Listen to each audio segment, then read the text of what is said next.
I'm not making any money talking these days. Good Christ. I'm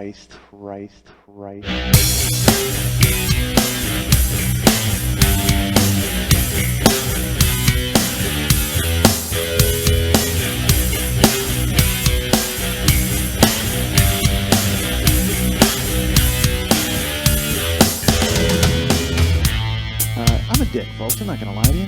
Still am. I guess I am a decent guy because I'm a fucking jerk, and I'm not a jerk. Apparently, I'm a dick. I'm not an awful guy, but I've done so much ridiculous stuff. I'm an awful guy. Hey, what's happening? The 40-Year-Old Boy podcast is back. That's right, once a week. Certainly a schedule I was not planning on keeping. I have to be honest with you. I don't know what I'm going to talk about sometimes, ever. And you can ask Lily that when you see her, because I sit here in silence. I come here and I'm like, hey, let's do it at 1. And then by 3, I probably go, you know what? I think I know what I'm going to talk about. I think I got something to say. I'm here in Burbank, once again at Lily's house. I actually drove to Riverside and went to Eric's house, knocked on the door. He wouldn't answer. So I guess we're officially finished. So I said, all right, you know what? It looks like Burbank. Actually, Eric was nice enough to, he's still listening, which is good, because he called me and he's like, hey man, good show. So that was nice. He's still on board. So that's important to me, because he was the original. He's patient 0 of the 40-Year-Old Boy podcast. And again, if not for him, there is not this. So, I'm glad he's still listening. So here we are at Lily's palatial estate with her kitchen table, and Lily, who was up all night taking off her clothes for strangers, because Lily does a burlesque show. And apparently didn't go to bed, and I walk in and she's talking about how she had no sleep. And as she's talking, it is the voice. She sounds like she blew a nail gun. It is like the craziest, scratchy Brenda Vaccaro, fucking husky. She sounds like that chick from Rita Cosby from MSNBC, who always sounds like she swallowed sandpaper. That's what Lily sounds like today. So, so here I am in her house, in a creepily dark house. I don't know why every blind is drawn and the lights are dimmed. I don't know if I'm going to get attacked or shivved or something. I don't know what's happening. Perhaps, again, she was up super late, so maybe this is just she rolled out of the sack just enough to... And when I walked in, by the way, freestanding mic. She had a freestanding microphone here, and I said, that's great. I want the headset, because I really enjoyed having the headset last week. I don't know why. It just, I know why, because now I can move my head around, and I can lean back, and I can put my feet up as if I were vacationing and doing a podcast, as opposed to doing it in a very serious job-related type of tone of voice. It seems like I was on the beach, or perhaps on a balcony somewhere in Hawaii. Man, I loved Hawaii. God damn did I love Hawaii when I went. Karen and I went, and we were supposed to spend like a whole week there, and then I wound up getting a gig, and so we had to do Hawaii in 3 days, and one of the days was taken up by a concert that we were going to. We went and saw U2 and Pearl Jam at the Hawaii Stadium. So 3 days in Hawaii. It was like, have you ever seen the South Park where Cartman wants to go to Casa Bonita with the rest of the guys, and so he tricks Butters into thinking it's the end of the world, and he hides him in a bomb shelter, and then finally he gets to Casa Bonita. And they call Miss Broflovsky and they say, hey, we found Butters, and Cartman made him hit him in a bomb shelter. So Cartman can't believe he's not going to get to Casa Bonita, so he runs inside and he has as much fun as he can in like 30 seconds. That's what it was like in Hawaii for Karen and I. We were the Cartmans at Casa Bonita. That was us in Hawaii. We were like, sushi, ran across what's breakfast, pineapples, the surf. So yeah, that was us. What's that? A catamaran? Oh my God, we gotta be back in the room by 5. That was us having fun in Hawaii, running around and panting like animals. You remember Panting Like Animals, don't you? They opened for Death Cab for Cutie on the last tour, Panting Like Animals. But I got an email from somebody who hates that. He was like, yeah, you know what? That joke's over. Really, sir? Thank you. I appreciate you sending me the email that tells me that I can go ahead and stop doing that joke now. Thank you for going ahead and calling a moratorium on one of my favorite things in the world. I appreciate hearing from a stranger who I've never seen his face telling me that I can go ahead and take that off the table now. You know, one of those things that I've been doing my entire life since I was like 9. Hold on. There's a phone call. Because apparently my new producer doesn't realize that maybe phones should be... you know what she did? She turned off every light in the house, didn't turn off her fucking cell phone. That's a good plan. That's because, harsh light certainly interrupts the program, but by all means, go ahead and keep the phone on. Oh, Jesus Christ. All right. So, yeah, I enjoyed hearing from that person who said that that joke was now off the table, and I could finally retire it. Thank you again for your permission. All right. Now Lily has turned some lights on. So now here the show can officially start because we're, God knows, I love fluorescent lighting. That goes ahead. That really makes me creative. I don't know if you saw Joe versus the Volcano in that gray pallor office. That's what I'm sitting in right now, except with lemon yellow walls in the kitchen. For some reason, it's so funny. She's painted her this place, and they're very primary, distinct colors. It's like I'm sitting in Speed Racer is where I'm at, or possibly in Dick Tracy, because there's a lemon yellow wall, there's a like a purple wall. It's like the Trix Rabbit painted this fucking house. So sure, there might be fluorescent lighting, but at least there's primary colors here in this palatial estate. So that's good news. Uh, I'll tell you this horrible story for no reason. We went to the movies this week. We went and saw Indiana Jones. And by the way, I don't know if you've seen Indiana Jones and the Crystal Skull. I'm not going to spoil it for you, but I will tell you they should have called it Indiana Jones and the High-Waisted Pants. That is a 75-year-old man running around trying to avoid everything. That is like an old whatever. I can't whatever. So I enjoyed Iron Man. How did I feel about Indiana Jones? I enjoyed Iron Man. There you go. I don't think I want to go in any more than that. Just on the off chance some guy in a fucking fedora and a bullwhip sees me outside and smacks me in the ass. And they were there. Don't kid yourself. We went to the movie, and there were people in fedoras and leather jackets, and I was like, well, that's interesting. I didn't know Starbucks closed early enough for you guys to get here, but fantastic. And what do I care if people want to dress up and go to a movie? I don't care. That's fantastic. I went and saw Rambo. Pat and I, my buddy Pat, we went and saw First Blood. They ran it in a theater. We went and saw First Blood. What it was is they ran it with the original ending because there's an original ending to it. And again, I won't give that away if you don't want to know about it, but who cares? It's coming out on DVD soon. But when we walked in, there was like 3 dudes in red headbands, like Rambo headbands sitting in the audience. And I'm like, this is awesome. And then we watched the show. And come on, this movie's made in 1981, so we're watching it. And let's say the dialogue's a little heavy-handed in some spots. So we would laugh. I mean, generally the theater would kind of be in on the joke. And, it's been 29 years or whatever the hell it is. And so it doesn't hold up so well in some spots. And as we're laughing, finally in the middle of it, some guy's like, I don't know what you're laughing at. This is a serious story. I get scolded at Rambo? And he's not even a guy in a headband. Like, I thought the guys in the headbands would maybe take it seriously. But no, it was some, like, older man. And then part of me is thinking that he was what Troutman was based on. Like, maybe he's the real-life Colonel Troutman.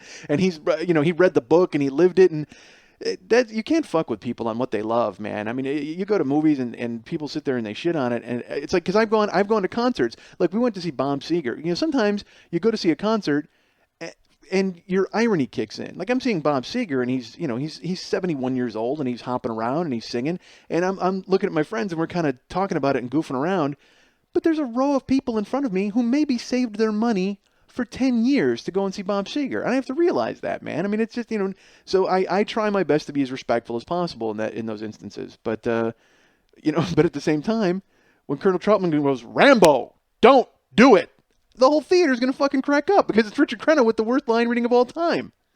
But so anyway, we saw Indiana Jones. We're at the theater, and I go into the bathroom. Beforehand, we go out and we eat at a fine restaurant. I think it was Gordon Biersch. It's Gordon Biersch, because what I do when I go to Gordon Biersch, here's what I do, folks. I know you're sitting there thinking to yourself, what does Mike do at Gordon Biersch? He doesn't drink, so he doesn't drink any of the 1,700 beers they have on tap. Made with wheat and chocolate and mud. I don't know what. Seriously, enough with the beer.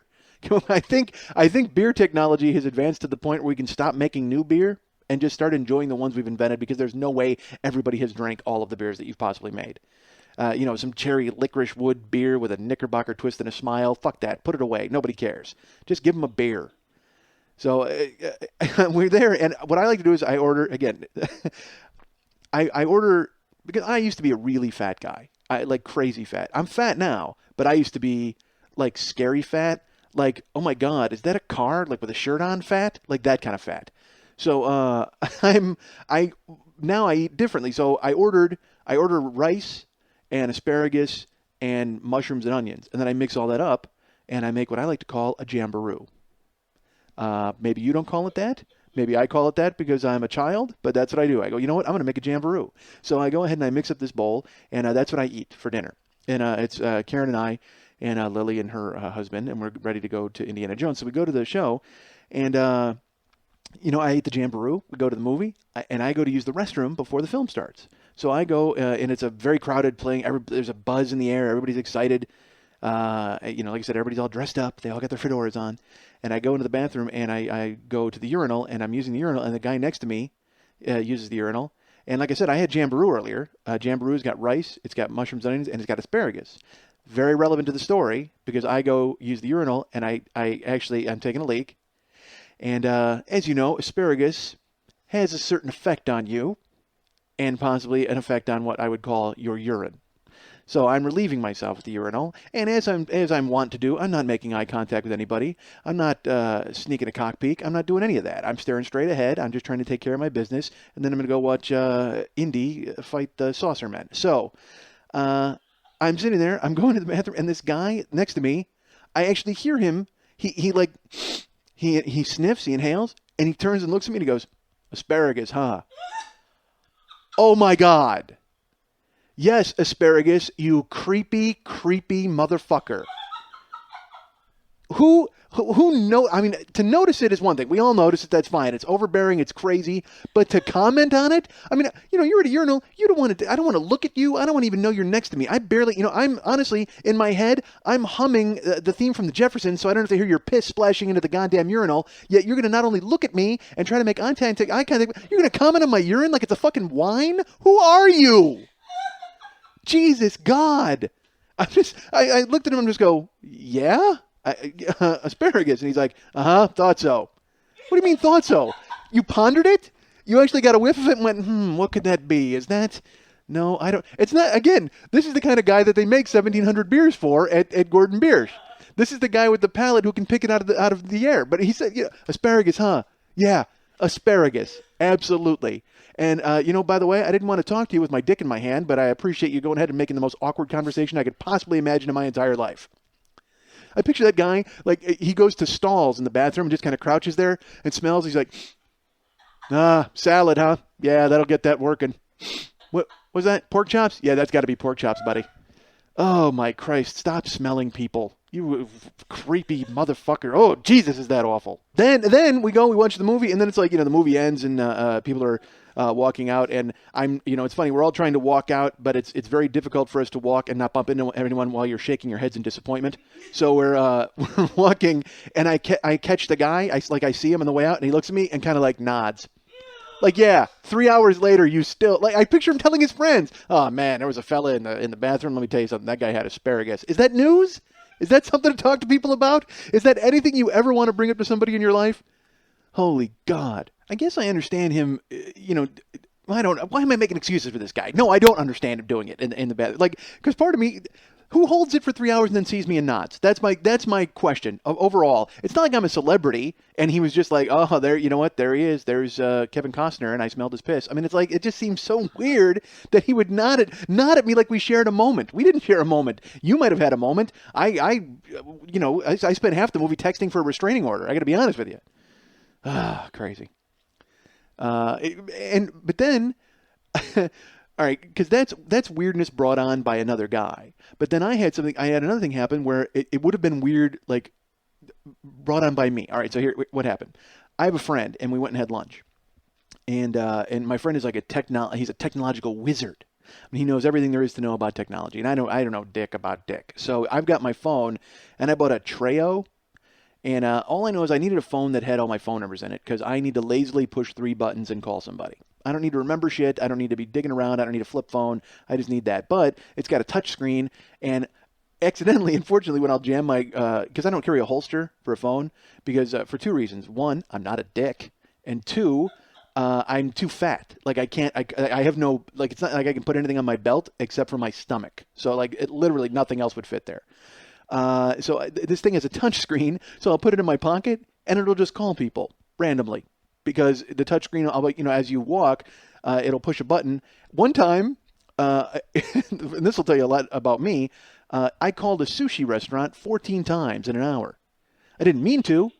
It was like my balls called it, because that was, it's in my pants, so that's what's swinging around and hitting the fucking button. But imagine if you're at a Kashi sushi joint where I used to eat all the time, and the phone, and I'm, in these days of caller ID, there's no fooling. They know who's calling them. They think I'm just Bart Simpsoning the shit out of them or something. Why is this Gaijin calling us 14 times in an hour to find out if we have sea urchin or just to be a jagoff? So because I pulled, and then here's the funny, I pull it out and I see, because you look at the call log, literally 14 times I've called Akashi. And so then I debate, do I call them a 15th time to explain to them what has happened? I don't know. I don't know if I do. And then I go, you know what? Go ahead and do it.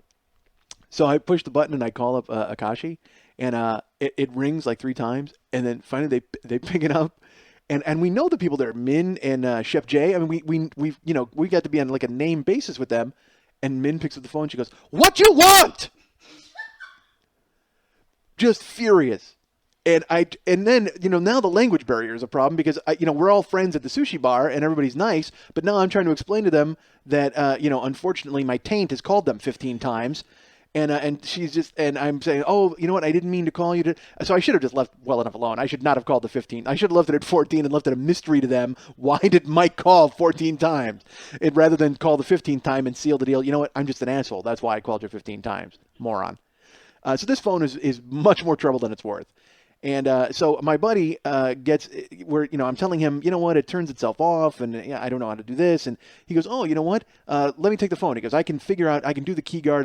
There's a whole bunch of things he can do to it that I didn't know about. Because to me, when I get a computer, my computer is an internet box and a word processor. That's it. I don't know that I can use it to take over NORAD. I do not want to play a game. I don't know anything about that. All I know is it's a goddamn internet box, and I can type, stuff on there that nobody will ever buy or see.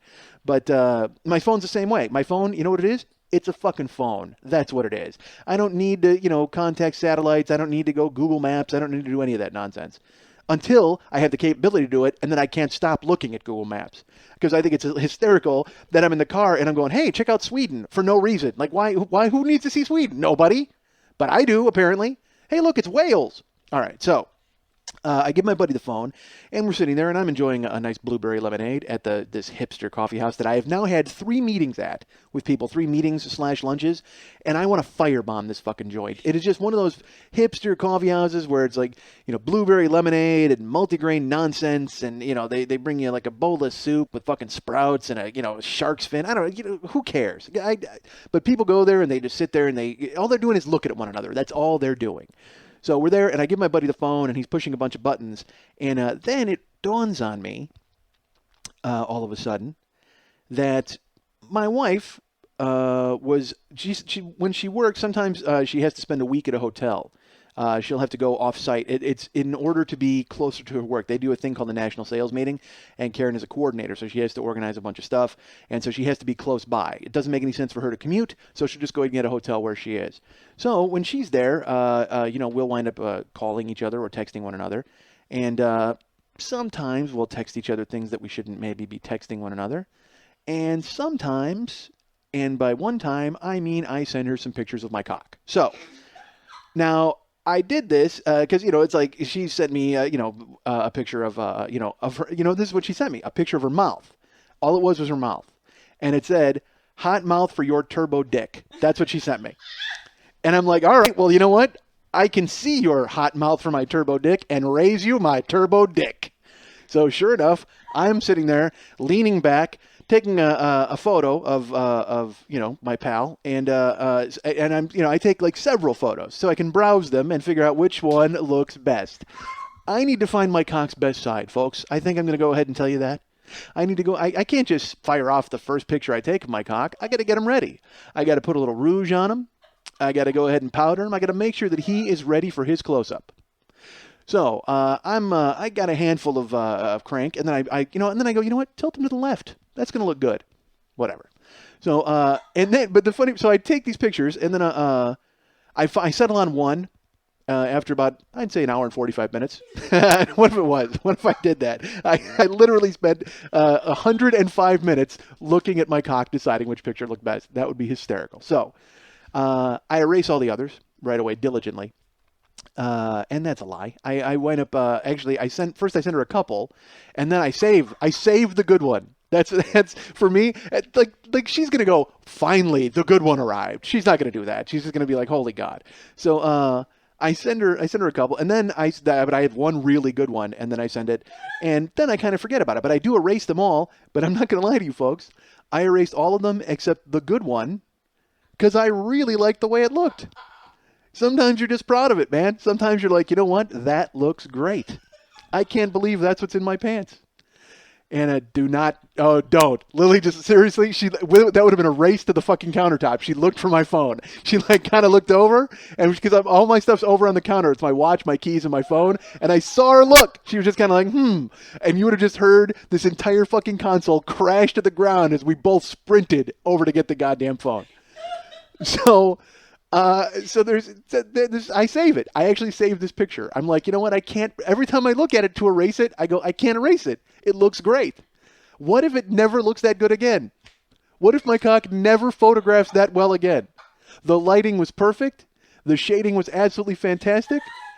He was right around 3/4. He was bobbing. He was looking kind of leaning. Like he looked heavy. That was a good thing. He looked heavy. He's like leaning over. I'm like, oh, you know what? This is a great representation of what I'm bringing to the table. So I couldn't bring myself to erase it. But I hand Andrew the phone, and I forget him. I in my head, I go, there's a picture of my cock in there. And I by the way, I just handed my phone to like Simon Pegg in Mission Impossible 2. I mean, like this is a guy who could press 3 buttons and all of a sudden patch me through to the White House. Like he's, and I know, I go, this guy's going to find my cock. I know it's going to happen. And by the way, that's unfortunately not the first time I've ever said that sentence in my life. This guy's going to find my cock. So he winds up dicking around with the button. No pun fully intended. He's dicking around with the buttons, and I'm sweating it because now I have a choice to make.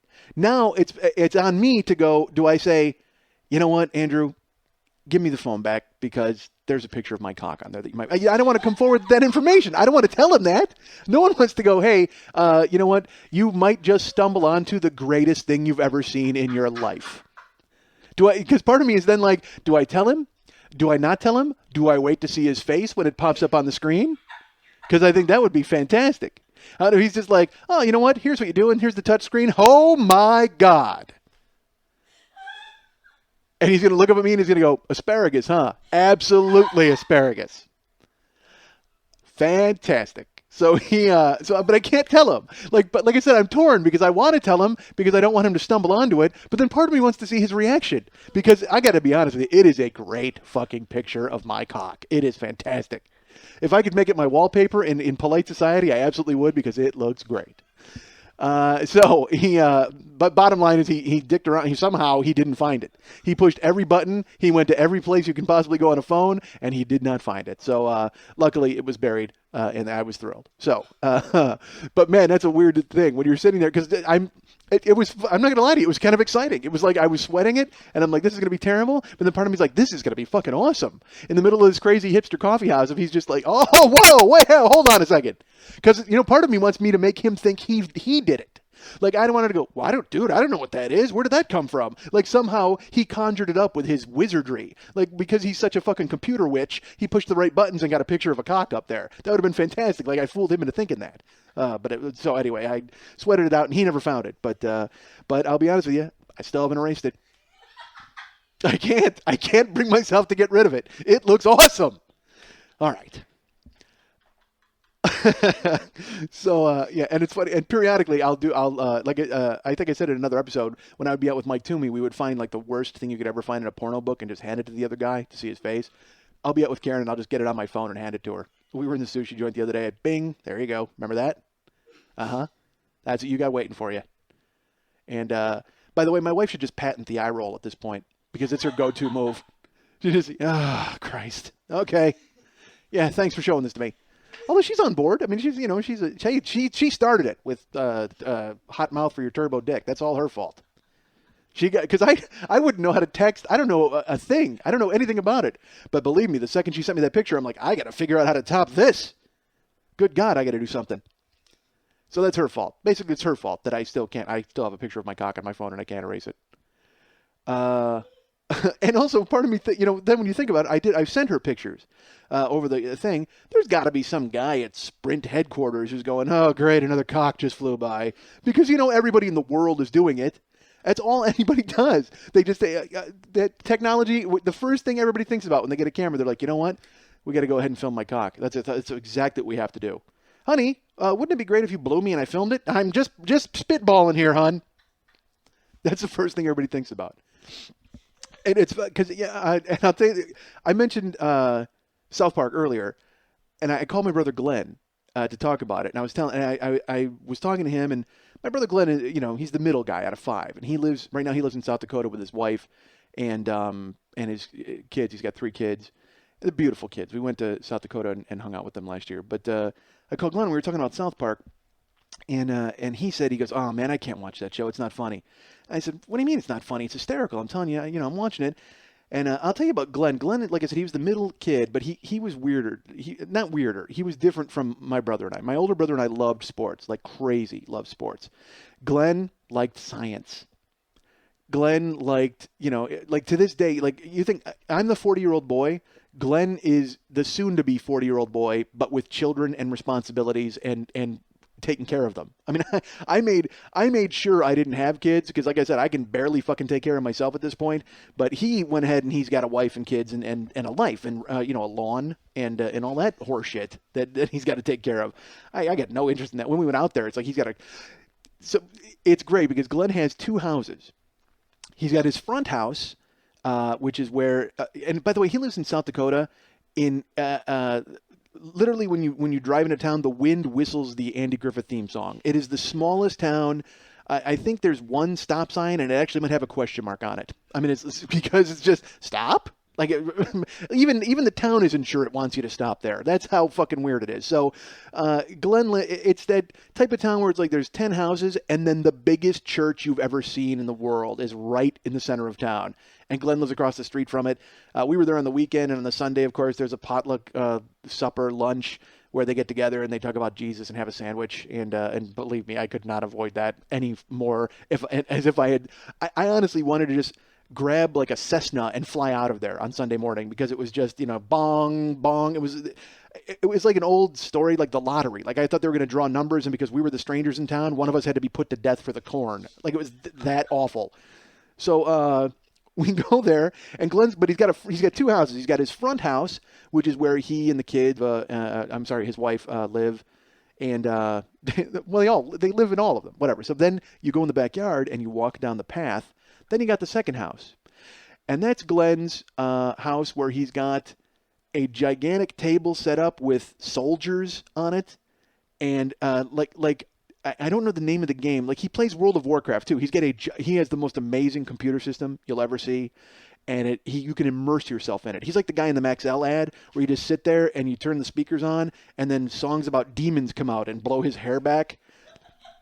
Insane life. So he can go out there and play World of Warcraft. He can play Marvel Heroes, and he's got a table, like I said, with the little lead figures and almost like the old D&D stuff and all that. That was stuff and it was stuff that he dug as a kid and we would make fun of him for. But now I go to his house and I'm like, I think it's awesome. I think it's hysterical because again, anything that keeps me from growing up, I'm on board. I'm like, oh, what's this little lead figure, guys? We got to roll a dice and kill a Wolverine. Let's do it. Done. Playing Guitar Hero in his house till 4 a.m. His kids are crying. They weren't crying; they're asleep. But still, he's just as good at me as avoiding responsibility and immersing himself in things that are going to keep real life at bay for just a little longer. But we're talking about South Park, and he actually tells me, he says, "You know what? I can't watch it." He goes, "That show actually offended me." What? And he was offended, and he had a good point. There's an episode where they make fun of John Benet Ramsey's parents. And he said, you know what, just on the off chance they didn't do it, how terrible is that for them to tune into that show and see that they're in the cartoon? And I said, yeah, but they did it. I mean, it's pretty obvious they fucking did it. And he goes, yeah, but think about it, go devil's advocate for 1 second. What if they didn't? What if they didn't and they had nothing to do with it, and now their 9-year-old girl's death is a punchline and they're a joke in a cartoon? So I conceded the point. I could see that. What I won't concede, though, is that my brother Glenn was offended by anything in his entire life. Because my brother Glenn, when we were kids, and by kids I mean in our 20s, Glenn used to travel with a bag. It looked like a doctor bag. It looked like one of those old school black doctor bags. And my friends and I used to call it the B.B.O.P. because it was the big bag of porn. My brother Glenn would travel with the big bag of porn. Constantly had it to his side, almost had it handcuffed like Elwood Blues. Like he would just walk around with it and he wouldn't let it get out of his sight. But periodically it would open and all of the wonders of the big bag of porn would be exposed. You would look in there and you would see, Jugs magazines. You would see DVDs from Germany. My brother's not fucking around. I mean, it's not like my brother opened it up and it was like, ha, look, I have a Playboy and some Victoria's Secret catalogs. No, my brother had rope. My brother had it would be like this stack of DVDs, and literally he would rummage through the big bag of porn, and it would be like, here, hold this double-headed dildo while I get this ball gag. I mean, it was like that awful. It looked like he and four guys had gone ahead and just pulled off like a Reservoir Dogs style robbery of an adult bookstore, and he got all the stuff. It was just, I mean, who needs more than one cock ring? Anybody? Nope. I wouldn't think so. But my brother Glenn did. My brother Glenn I'm surprised he didn't have like a lucite stand for them that he would put on a mantle somewhere. Because it was like double-headed dildos and ball gags and, like I said, DVDs from countries that still people don't live in. They just visit because they don't want to ever be tainted by the things that they have in that country. And just these weird porn magazines that crazy stuff. So he would carry the big, and it was in like his old school doctor bag, which was, to me, that was my favorite part. Because I would always imagine him like he was like a doctor from the 1800s, and he was showing up for the sexiest operation ever. He was just going to show up, and like there's somebody who's laying down, and they've got black lung, and they've called Dr. Glenn. And Dr. Glenn comes in with his granny glasses and his Ben Franklin hair, and he opens up the big bag of porn and just ties somebody up with that fucking rope. I don't know what it was for, but I can imagine, just as somebody who had dropsy. Like, someone, you were like, oh no, my wife has the vapors. Call Dr. Glenn so he can show up with his retarded inflatable sheep. We need it, and we need it stat. Oh my God, I can't believe that my wife has consumption. Please call Dr. Glenn. And he shows up with his poppers. Perhaps he can revive her. And it was like a Felix the Cat bag because more things would just come out of it. Like I don't think there was a bottom in this bag. I think it was a bag to a porn dimension where he could just unearth things that nobody had ever seen in their lives. And he was going to just drag it out and use it. Glenn had the big bag of porn. One day I went into the big bag of porn to watch some porn. And I threw in a tape. And it said, like, it was like Linda Lovelace or whatever. So I threw it in, and I'm thinking it's Linda Lovelace, as we all know and love her, from Deep Throat. With Harry Reams and a gun to her head and a Coke can. And I'm like, all right, a classic. Let's go ahead and enjoy this on Tuesday afternoon. And unfortunately, this is before the technology of camera phones, so I couldn't take a picture of what I was doing. So we go ahead. By we, I mean me and my crank, apparently. And I throw in this thing. So it turns, it opens up. Like, there's not even, this is the kind of porn Glenn had. There's not even credits or music. It just kind of starts, like in the woods. And I'm like, oh, this is not going to be good. And the woods, they just show it like it was like a naked woman. And she kind of runs through the woods and looks around. And then she keeps running and rustling. And then a dog comes running through the woods. And I'm like, oh, this isn't really going to happen, is it? What portal, what dimension have I reached into in the big bag of porn? Sure enough, this woman winds up at a pool. This dog winds up at a pool. They have a couple of drinks. They get to know each other a little bit. Just a little small talk back and forth. And then the unpleasantness. And of course, I can't turn it off. I'm watching it and I'm just like, this is horrifying. Really? Really? Oh my God, really? Like, I can't stop watching it, even though I want to. And it's not, because again, at that point, that's not, you're not like, this is really sexy. You're like, this is fucking bizarre and I can't believe it's happening. Wait, and then, because when you see that kind of porn, all you're thinking about is what's going on around it. At least I am. Because you see it happening, it's like, all right, there's a chick and there's a dog, and you know what, they're working some things out. But now I got to think about the guy holding the boom mic. That's what I got to think about. Is that guy thinking to himself, oh, man, you know what? College would have been smart. Because he's not as bad off as the chick. Let's be honest. The chick is the big loser in this. And the dog, the big winner. I mean, I got to figure for a dog, that's like, that's like, not like winning the lottery. What would it be? It's like if you were in a bar and you met a really hot chick and you somehow closed the deal with her. You're like, this is completely out of my league, but I am in. I can't believe how I pulled this off. The dog is thinking, what is that dog thinking? He's thinking the exact same thing, but he's getting paid for it. He's just like, I'm closing the deal and I'm making dough. Look at this. He didn't just close the deal. He's out of species. He's gone ahead and crossed completely over. He's not even involved. There was no, back and forth. There was no, hey, maybe we go back to my place. He got handed a check for this. So this dog is completely on board with everything that's happening, that's going on. But again, I think about the guys orbiting it. Is there a script coordinator? Is there a guy who's like, is there a continuity guy? That's the guy I'm wondering about. He's like, you know what? No, I'm sorry. When we left before, she had her ass a little higher in the air, and the dog had a more surprised look on his face. So if we could go ahead and pick it up from there. And because that's got to be the continuity guy's problem during that whole porno shoot, because that dog has to have the biggest surprised look on his face you've ever seen. Even more surprised than the woman, I'm guessing. The woman is really surprised because she can't believe that things have taken this turn. But the dog, he is so shocked. He is just like, I can't, really? This is happening? Fantastic. So of course I watched that. And I'm just like, I can't believe I'm watching this. But of course I do. I watch it to the end. Now, keep in mind, the guy who owns this DVD, or did, offended by South Park. Offended by a cartoon. And look, I know everybody grows up, at least in theory. I understand that everybody grows up and makes that leap, and I always hear that once you have kids, it changes the way you look at everything. But you know what? And his kids are beautiful. I love them. I absolutely love them. But Jesus Christ, come on! This guy walked around with the big bag of. He had a bag of porn and rope, and he's going to tell me he's offended. This is the guy who's offended. Okay, this is the guy offended at South Park. I reached into the big bag of porn, not having learned my lesson from our four-legged friend and his adventures. I said one day, you know what? I'm going to find some more porn. I grab a tape, and again, an unmarked tape, throw it in, and it's a Cloverfield-style party. If you saw the movie Cloverfield, you know what it is. It's somebody walking around with a camera, and they're filming a party, and there's a bunch of people there drinking, and then they get into the kitchen, and I'm like, all right, this is weird because it's shot on video, and this is, we're talking back.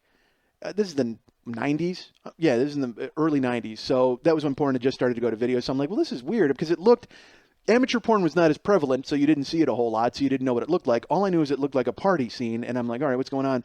So then they wind up in the kitchen of this party, and there's a girl blowing a guy in the middle of a party.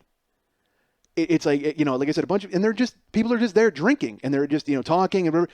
And I look at the girl, and she's, they're focusing in on her blowing this guy, and all of a sudden it dawns on me, that's my brother's girlfriend.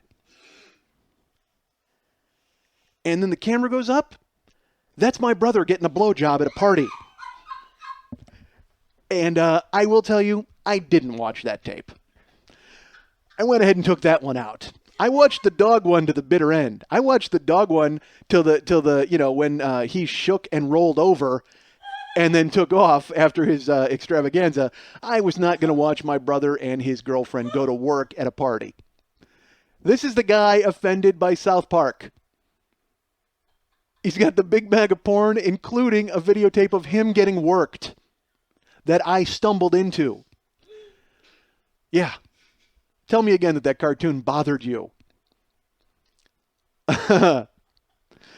So, yeah, but I mean, because this is before sex tapes were, but like I said, that's what I said. I said when people, the first thing they do with that technology is they're like, hey, wouldn't it be great if we could film each other having sex? That'd be fantastic.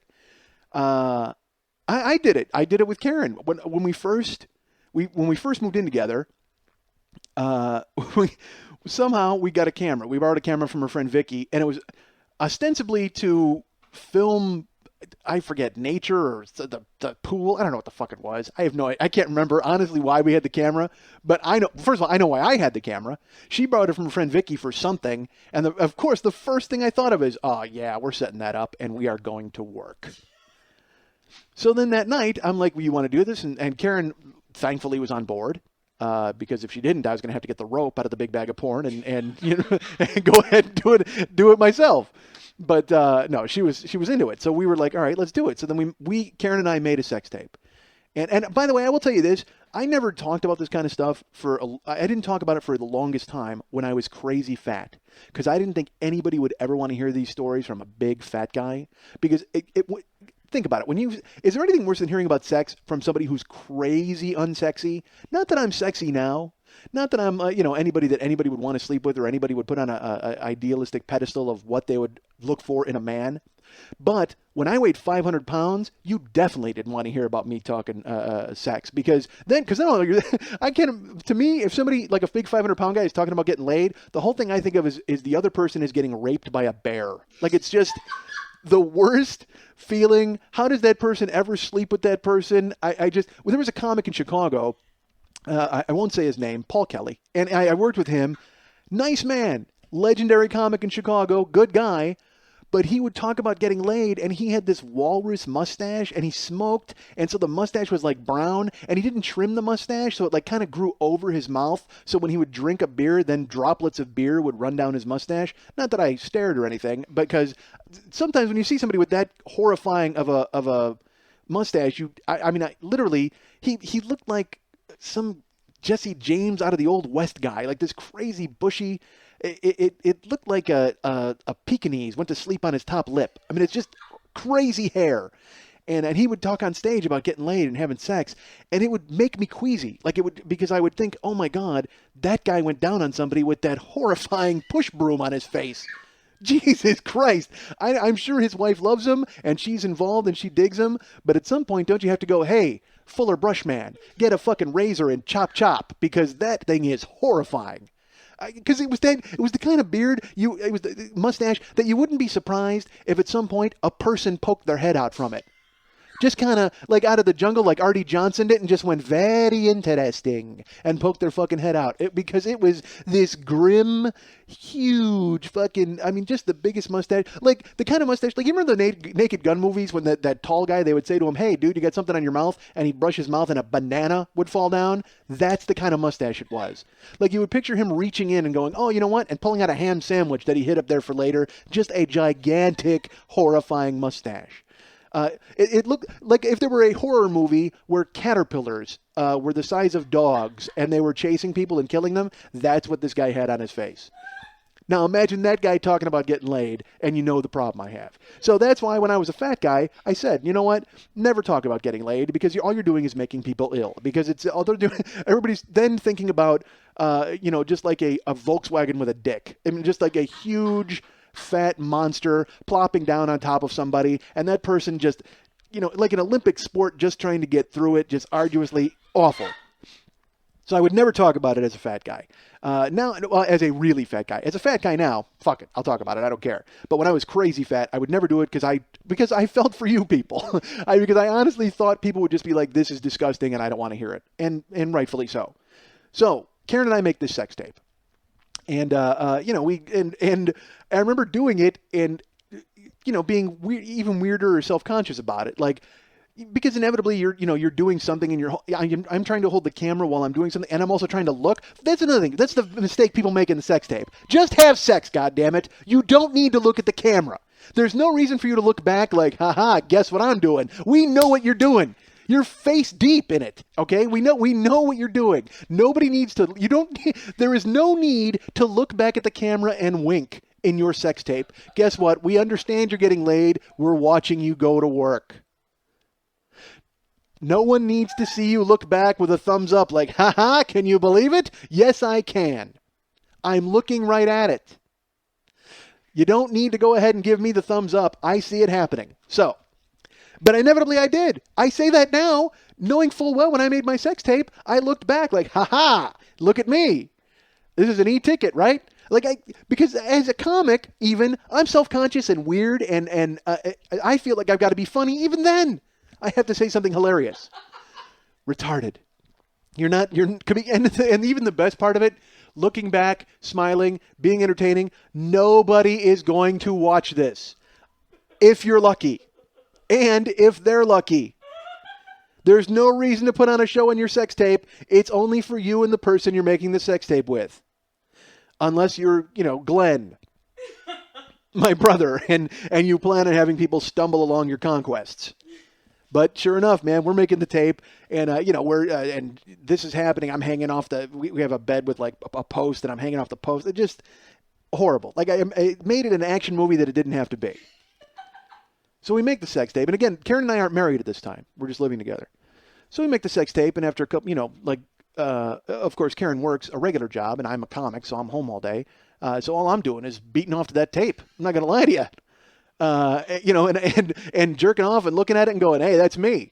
Like, literally, I'm that guy watching that tape. The guy that I was in the tape when I was getting laid and going, look at me getting laid, thumbs up, ha-ha. I'm that guy on the couch. Look at me getting laid, ha-ha, jerk off. Terrible. Beating off to myself. I think that should tell you all you need to know about me. As if this show wasn't enough, one guy talking into fucking space about things that have happened to him. I think the image of me beating off to myself should let you know everything you need to know about me.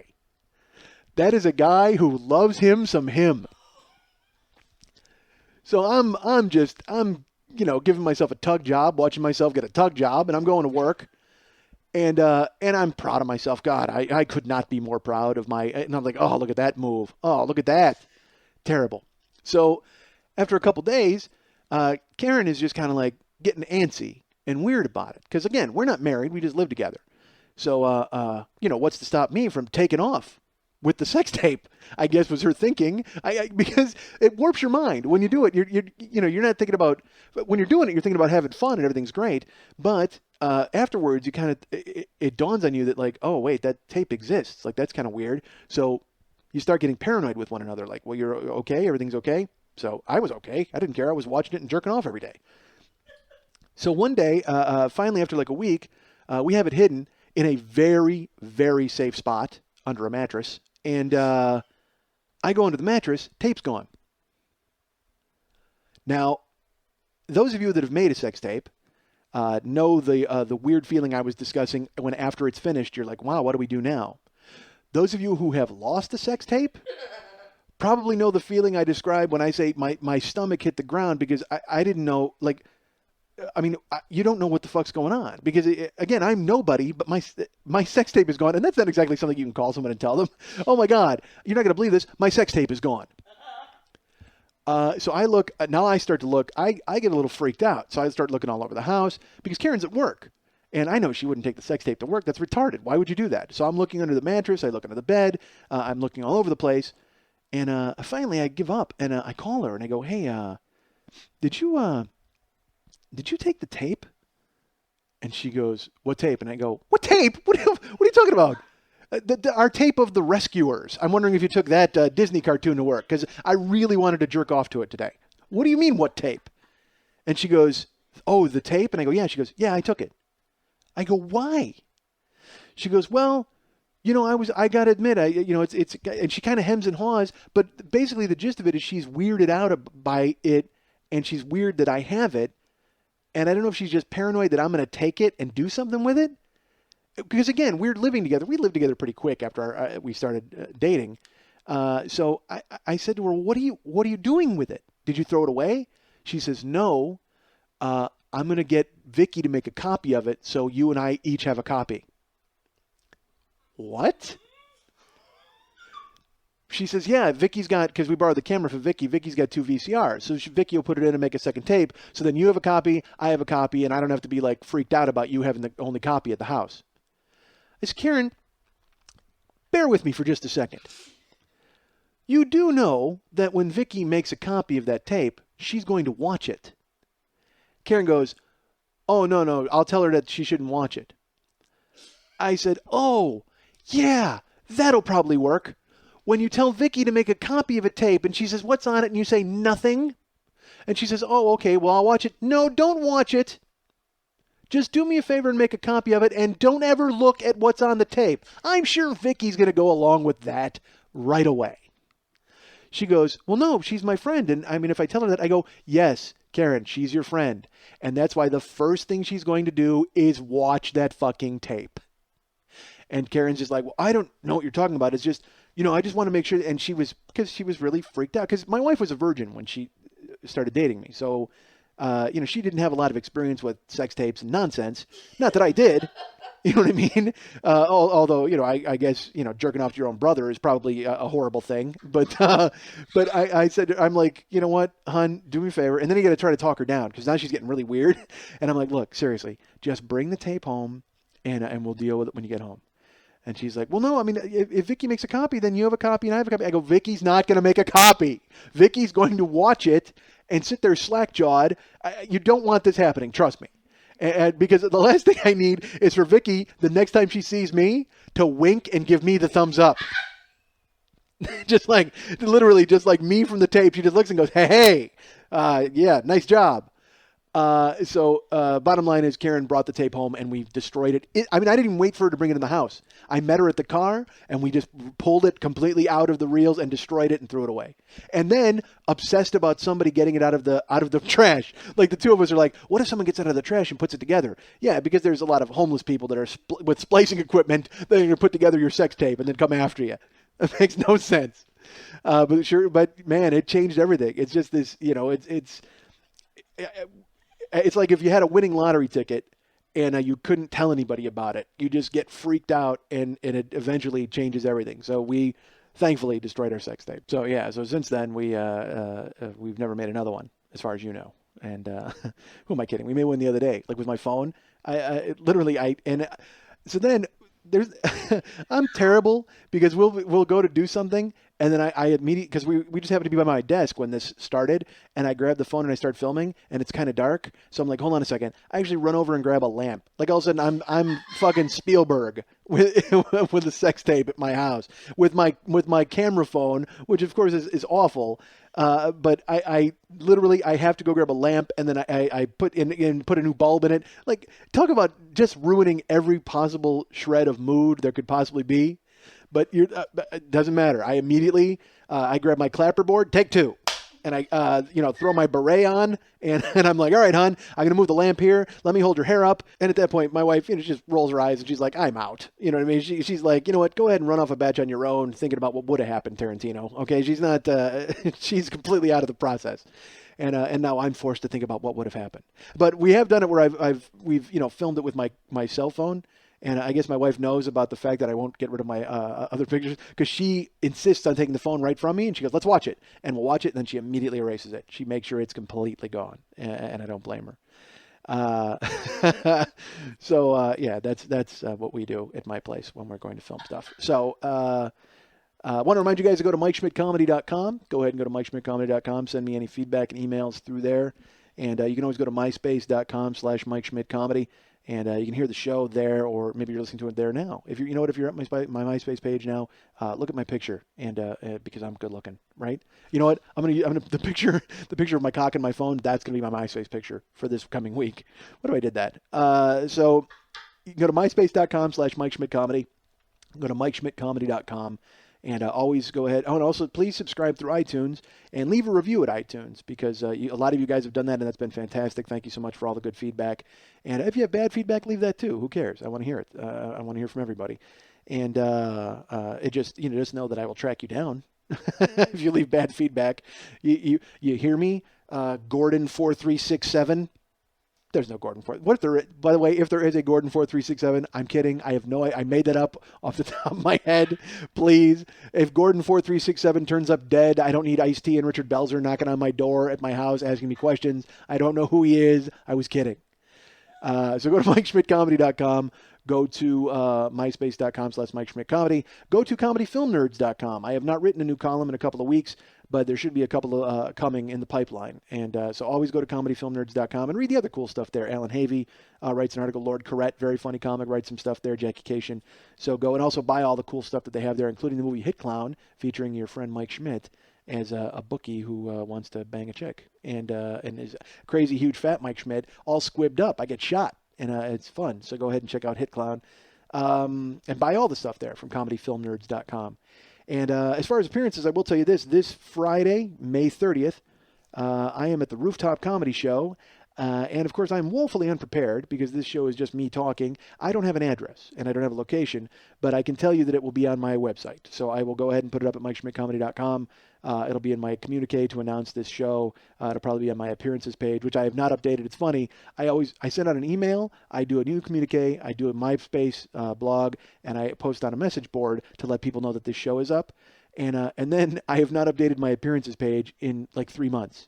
So I think it may actually have my debut show that I did 15 years ago on my appearances page.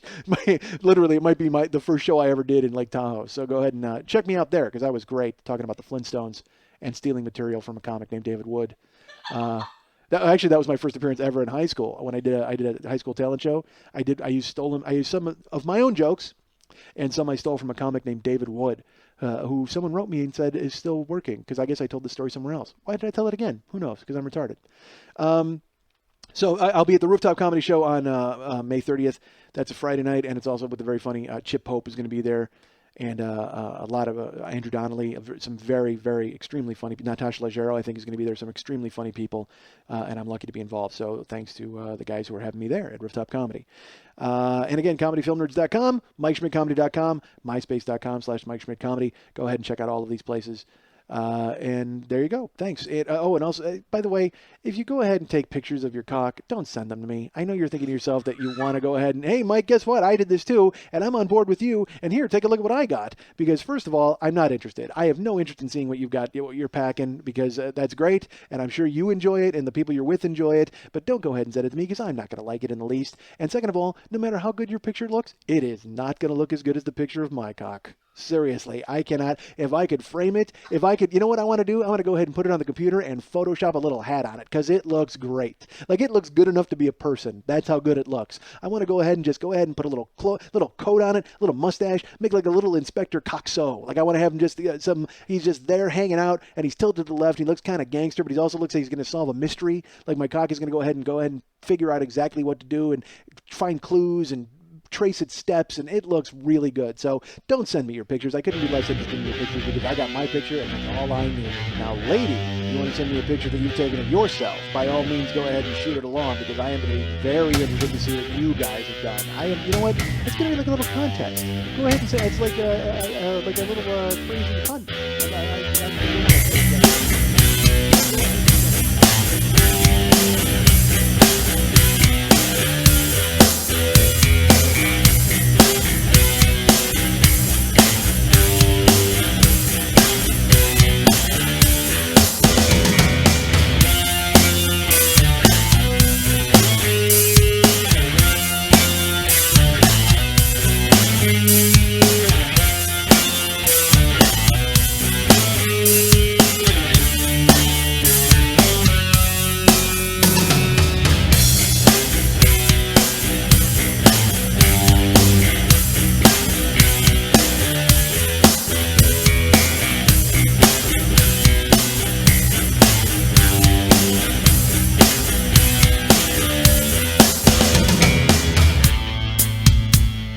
I'm a dick, folks. I'm not going to lie to you.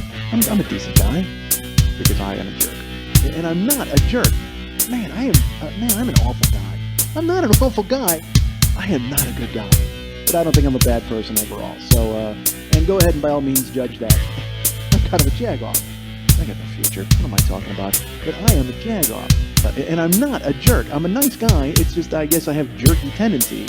I've done so much ridiculous stuff, and then I wonder afterwards, I'm like, man, how come I don't hang out with anybody? Here's why, because you're a dick.